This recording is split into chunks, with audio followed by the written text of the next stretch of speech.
بسم اللہ الرحمن الرحیم۔ عزیز طلباء و طالبات، السلام علیکم۔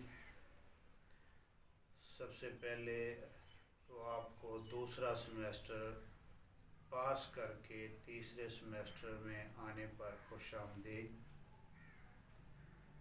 اب چونکہ آپ کی کلاس سینئر ہوتی جا رہی ہے تو آپ پر کورسز کا لوڈ جو ہے وہ بھی کم کیا جا رہا ہے۔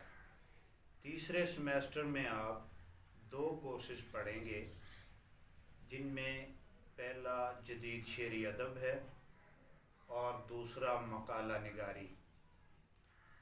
جدید شعری ادب میں بھی 2 اساتذہ کرام آپ کو پڑھائیں گے اور مقالہ نگاری میں بھی 2 استاد ہوں گے۔ جدید شعری ادب میں ڈاکٹر فرتاش سید صاحب کے ساتھ میں ہوں اور مقالہ نگاری میں پروفیسر ڈاکٹر عبدالکریم خالد صاحب کے ساتھ ڈاکٹر محمد عطاء اللہ صاحب ہیں۔ جدید شعری ادب کا پرچہ شروع کرنے سے پہلے یہ ضروری ہے کہ اس کورس کا مقصد آپ پر واضح ہو جائے۔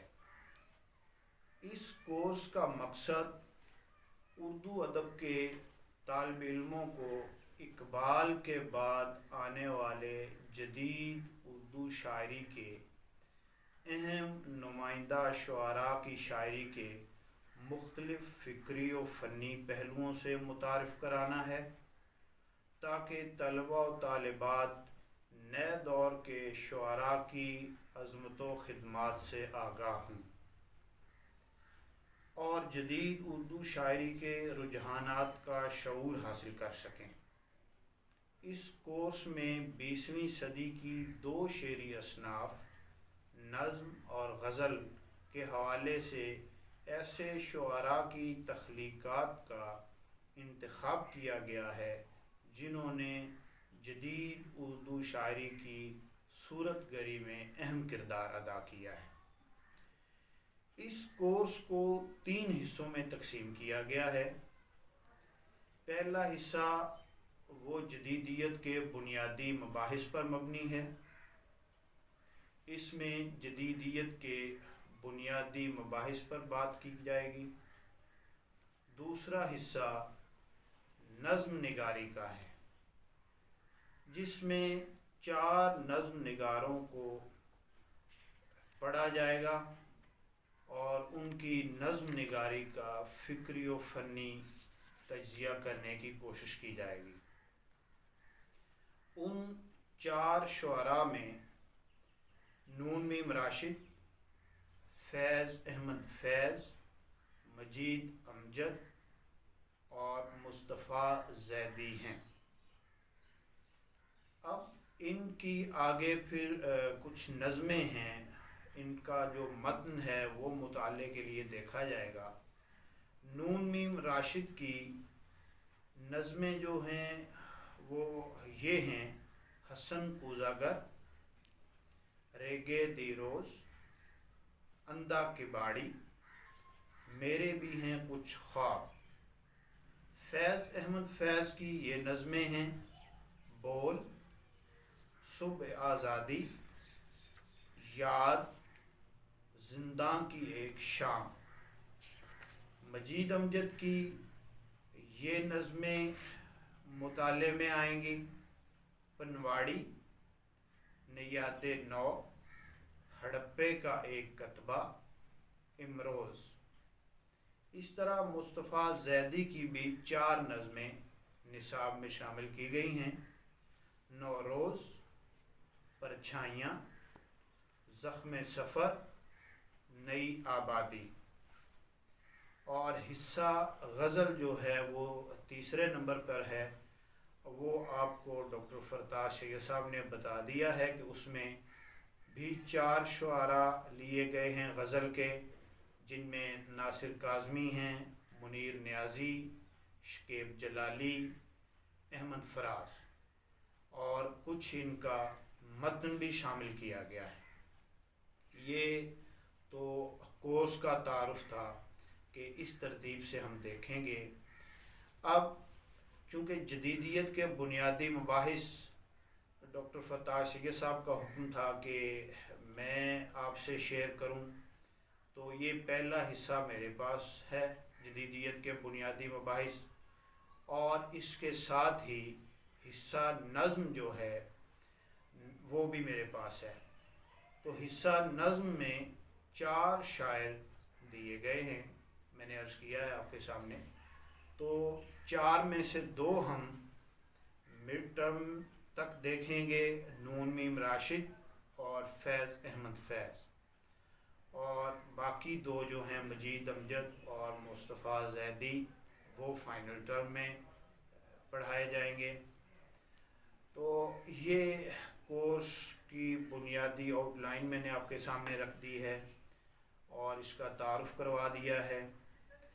اب پہلا حصہ ہمارے پاس چونکہ جدیدیت کے بنیادی مباحث کا ہے، تو اس میں اگر ہم دیکھیں تو 20ویں کے جدیدیت پر بات کی جائے یا دیکھا جائے کہ جدیدیت کیا ہے، تو سب سے پہلے اس طرح سے ہم آغاز کر سکتے ہیں۔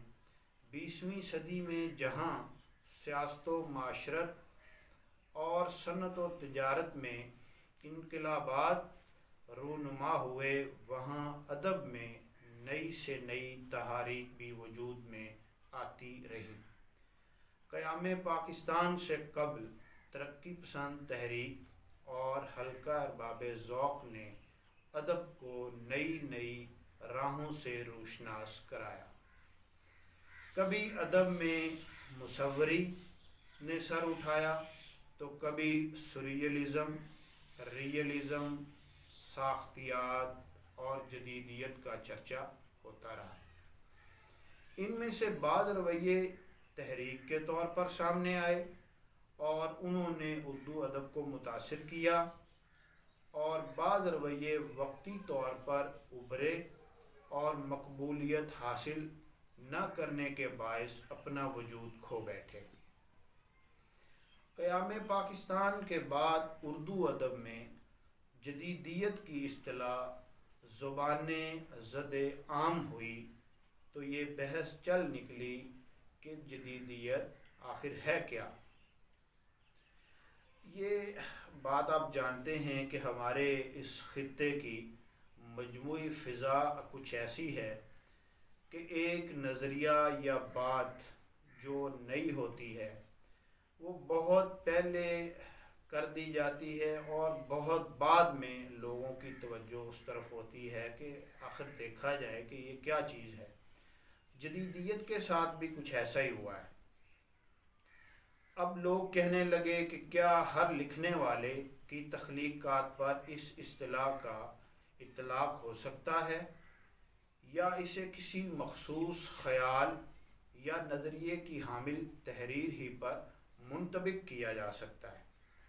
جدیدیت کے بنیادی مباحث پر اور اس کی تعریف کرنے والوں میں سے ہر ایک کا خیال دوسرے سے نہیں ملتا۔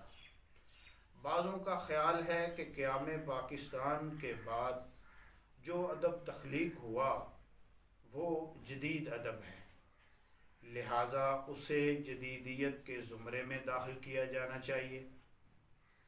اس کے برعکس بعضوں کا خیال ہے کہ ترقی پسندانہ رجحانات کے تحت تخلیق ہونے والا ادب ہی جدیدیت کے احاطہ میں لایا جا سکتا ہے۔ بعض نے قدامت پسندی اور رجعت پسندی کی حامل تحاریر کو جدیدیت میں شمار کرنے سے انکار کیا ہے۔ بعض کا خیال یہ بھی ہے کہ جدید معاشرہ کے مسائل کو موضوع بحث بنانے کا عمل جدیدیت ہے۔ تو مختلف لوگ جس طرح سمجھتے تھے اپنی آراء دیتے رہے۔ اب آپ یہ بات جانتے ہیں، آپ کو معلوم ہے کہ جدیدیت کا لفظ جو ہے وہ جدت اور جدید سے نکلا ہوا ہے، اور اگر اس کا لغوی مطلب دیکھا جائے، لفظی مفہوم، تو